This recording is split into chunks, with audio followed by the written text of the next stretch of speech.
Good morning, everyone. It's Robert from On My Turntable. Hope you're having a great morning this morning. It's Monday morning, coffee kind of morning. It's going to be a snowy day today on this Ontario, Canada Family Day, which is a holiday, a provincial holiday for most people. I spent the day with my family yesterday, my mom and my sister, and it was a nice visit. My sister stayed overnight, so she's there today. Just trying to help mom out as much as possible, sort all kinds of things out, and it was just a nice, relaxing day to spend. But I was watching my amazing friend, Mr. Glenn Calloway. Glenn Calloway's from the basement, and he was doing an entry for a contest for Michael at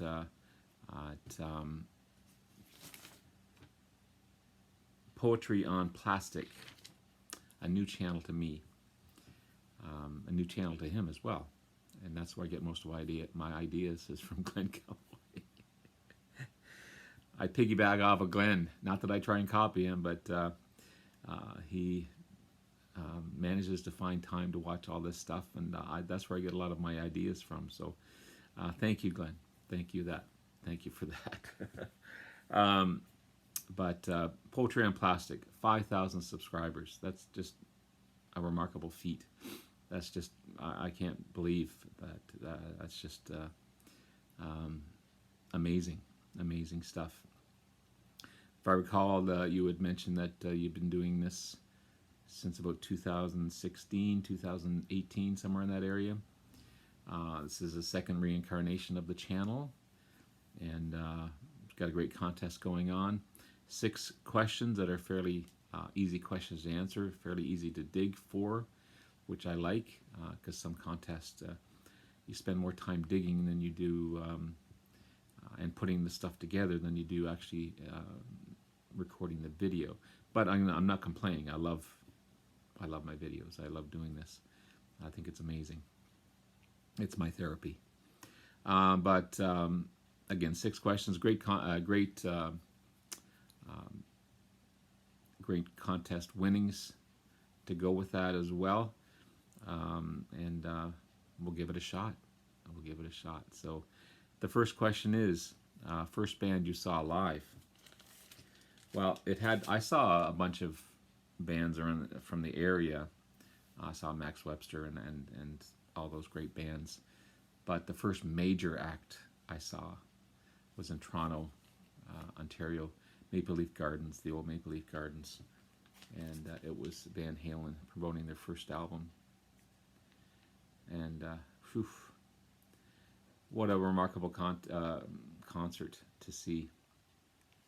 David Lee Roth jumping 10 feet in the air doing splits, and of course Eddie's guitar, Michael Anthony's heavy rock and bass, and Alex on drums, just mind-blowing. And when I was 16 or 17, I don't recall the exact age because that was a couple years ago, but you were just awestruck at this, the lights and the sound and the music and the stage presence that these guys had. Just remarkable. They definitely set the mark. So this was my first major concert that I saw, and still stands the test of time. Still sounds just as good today as it did back then. Yeah, David doesn't sound as good as he used to, that's for sure. And of course, we lost Eddie a little while ago, unfortunately, and people are still reeling from that. But unfortunately, life goes on. A record you listened to when you were 17. Well, I played the heck out of 2 of them, for sure. It was Machine Head, Deep Purple. I'd stare at this cover for hours. Just all the pictures, the little snippets that were in there. and just listen and listen and listen. Remarkable album. I tried to learn "Smoke on the Water." This comes with the lyrics as well, and I didn't do a very good job trying to.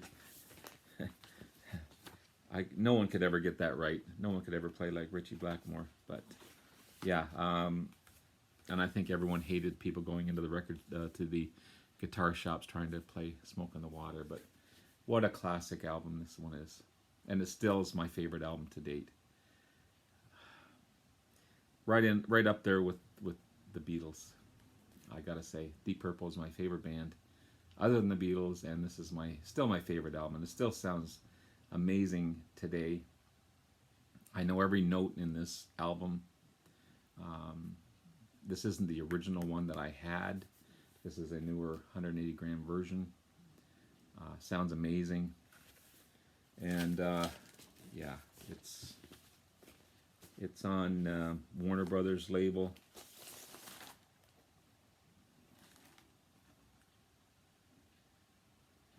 But the deep tracks I love as well, just as much as the main tracks. I mean, I love "Maybe I'm a Leo" and "Pictures of Home" and "Never Before." Those three deep tracks are so good. The drumming from Ian Pace in these ones. Ian Pace was such an underrated drummer. Of course, you got "Highway Star" and "Smoke on the Water" and "Lazy" and "Space Truckin'." John Lord at his best, Ritchie Blackmore at his best, Roger Glover, that heavy bass that he has. Just amazing stuff. I love this album, and I still love it today, as well as this one. I'd say it ranks up in the top 5 albums to me anyway. This is We're an American Band, Grand Funk. I listened to this one just as much as I did that one. I didn't stare at the inner cover as much as Machine Head, because it's a bunch of guys sitting on a bale of hay, naked. So I didn't stare at that album as much as Machine Head. But and it came with these cool stickers, which this newer version doesn't come with, unfortunately. Not that I could see, but I had stickers all over the place. These American Band stickers. But again, the deep tracks on this one were amazing as well. I mean, of course, we had the big hit "We're an American Band," but you got "Stop Looking Back," "Creepin'," and "Black Licorice." Just that's all on side 1.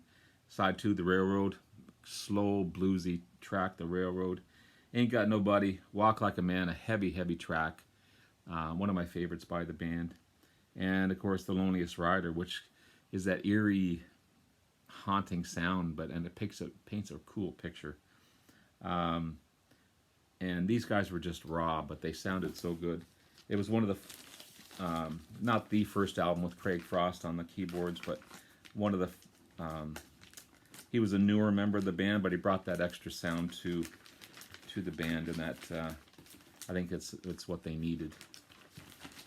They were a great band on their own, but just that extra instrumental, because it took away, because Mark Farner he played keyboards before Craig Frost, so it freed him up to do more playing, and remarkable dual vocalists. Just a great couple of albums that I played the heck out of. So number 3, a record that was an entry point into a genre. Well, I'd have to say this one here to get me into progressive rock. I mean, the first side of 2112 is just an opus. And what the heck is this? Like, from the spacey sound for the first notes to that when they discover the guitar halfway through and it's out of tune and they're tuning it, and you can hear the water dripping in the background, the falls and stuff, and just it brought you into a journey, and the battle between the overlords and the people that were wanting to play this music, and just what a discovery! Like, it's just remarkable, and I've loved these guys ever since. I've got a good chunk of their discography. I think they're an amazing band, and this is an amazing album. Again, so it got me into progressive rock, later into Yes and Genesis and Jethro Tull, and it just goes on and on and on. But this is my first entry into progressive rock, and I've always loved their first album, and I got that soon after this one, and obviously a completely different sound. It's more Led Zeppelin-like and heavy stuff, and it's still one of my favorites. But this one got me into that genre. 2112. Number 4, a record to show off your stereo. Well, it's got to be this one. I was going to choose Dark Side of the Moon, but that's more of a headphone listening to me. I mean, yes, it sounds great on the stereo, but there's so many things to discover in that album still. So I chose this one here, Crime of the Century, Supertramp. I mean, from that first harmonica note in school and the screaming kids, and then you get Bloody Well Right and Rudy, like, it's a journey. And this is an album you have to listen to from start to finish. Take away the classic rock stations and all the hits that they play. This is a start to finish album. And it was an album I listened to and listened to and listened to, just as much as the other two I showed. But this one still sounds amazing on the stereo. And I love it. I love it. This is, again, another remastered 180-gram version, but one of the best by this band for sure. I don't know who did the remix on this one, but sounds good. Sounds good. Yeah, one of my favorites.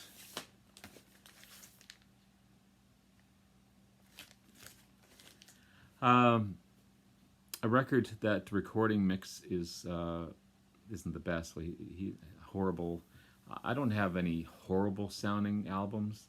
I wish a couple of these bootlegs I'm going to show sounded better. Did I miss a question? First band you saw live, record you listened to when you were 17, a record that entry point in a genre, a record to show off your stereo. Yeah, so this one here.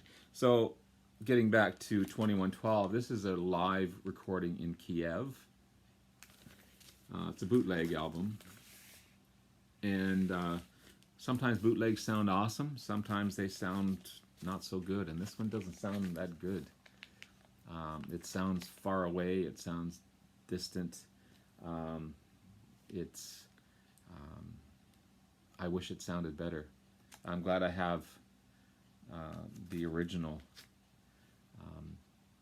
But if you listen to All the World's a Stage, the production on that one is from Toronto is just amazing compared to this bootleg.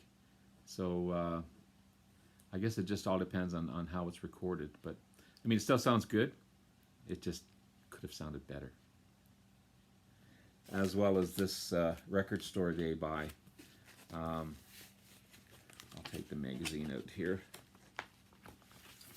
This is The Who, The Moon Years. Very raw sounding album, and maybe it was meant to sound that way.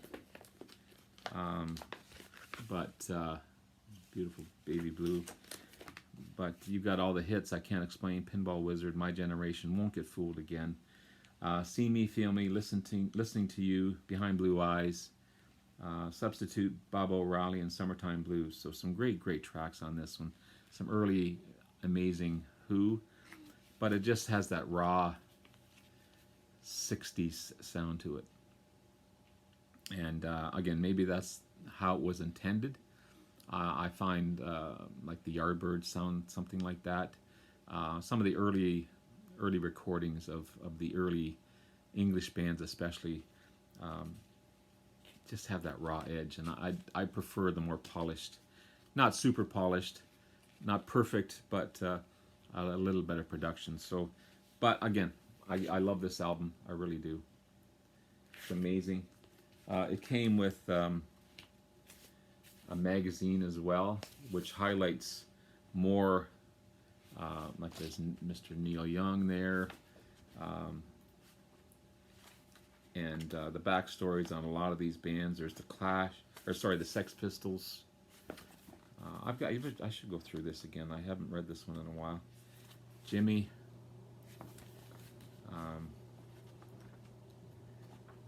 There's the Stones. Mr. Brian Jones. Yeah, the Brian Jones era. There's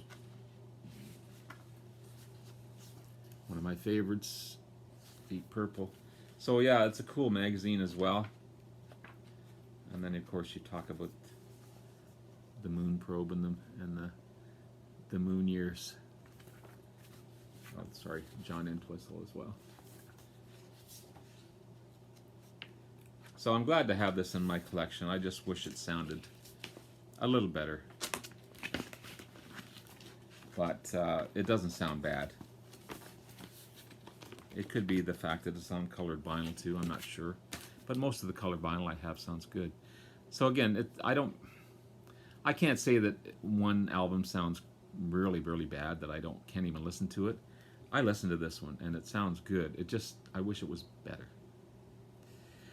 And the final question, a future upgrade to your stereo. Well, I'm pretty happy with what I have at one point in time, and it's not a necessity.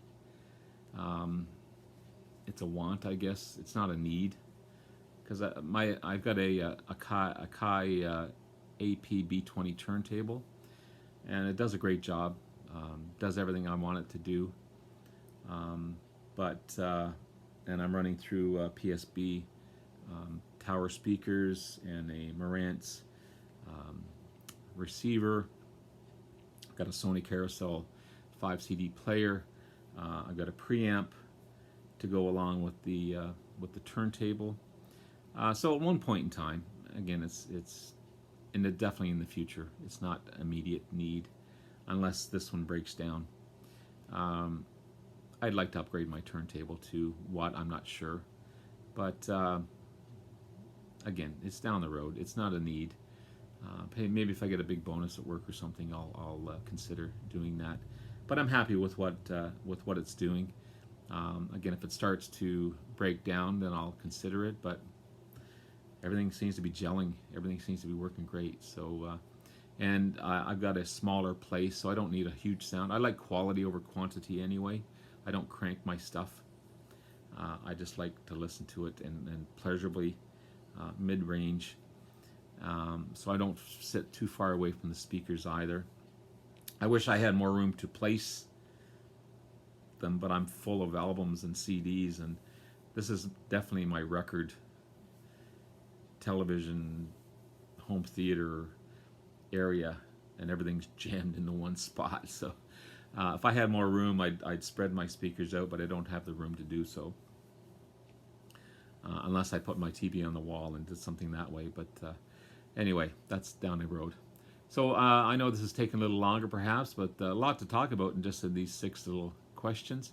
But again, Michael, congratulations on your 5,000 sub contest. Poetry on Plastic, check him out. If you don't know his channel, go there, like, subscribe, leave great comments. Go to Glenn Calloway's channel on the Glenn Calloway in the Basement. Like, subscribe, leave great comments. And also on my channel, Robert's on My Turntable. Like, subscribe, leave great comments. Pretty simple stuff. Anyway, take care, guys. We'll talk to you again soon. Bye now.